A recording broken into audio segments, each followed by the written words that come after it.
எல்லாருக்கும் வணக்கம். என் பேர் அருள் பிரசாத். சிங்கநல்லூர் கிராமம், பொள்ளாச்சி வட்டம், கோயம்புத்தூர் டிஸ்ட்ரிக்கு. நியூ ஹாலந்து 6010 வண்டி வச்சுருக்கிறேன். அதுக்கு புல் மல்ச்சர் 18 பிளேடு உள்ளது 6 அடி எடுத்தேன். அது ஃபினிஷிங் பார்த்திங்கன்னா நல்லா வருது. ஒரு வருஷத்தை மட்டை போட்டு வச்சுருந்தேன்.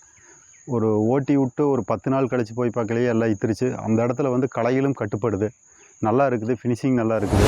மைலேஜும் வண்டியில் நல்ல 4 அந்த மாதிரி தான் டீசல் போகுது. பார்த்திங்கன்னா ஓட்டி கிட்டத்தட்ட ஒரு 20-25 நாள் ஆச்சு. சீக்கிரமாகவே இத்துருது. மண்புழுவும் நிறையா வருது.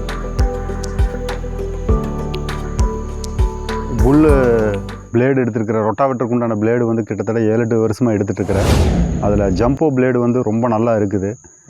மணிக்கணக்கு ஹவர்ஸ் கணக்கும் நல்லா ஓடுது. ஃபினிஷிங்கும் நல்லா வருது. லைஃப் நல்லா இருக்குது. கல்லடி பட்டாலும் எது பட்டாலும் முறிகிறது கிடையாது. நல்லா தாங்குது, நல்லா லைஃப் வருது. பெண்ட் ஆகிறதெல்லாம் இல்லை. அதை வச்சு தான் நான் மல்ச்சர் வந்து எடுத்தேன். ஃபினிஷிங்கும் நல்லா வருது. எல்லாமே நல்லா இருக்குது. ரிசல்ட்டும் நல்லா இருக்குது. சீக்கிரம் எத்து போயிடுது. மண்ணுக்கும் நல்ல வளம். தாராளமாக யார் வேணாலும் எடுக்கலாம்.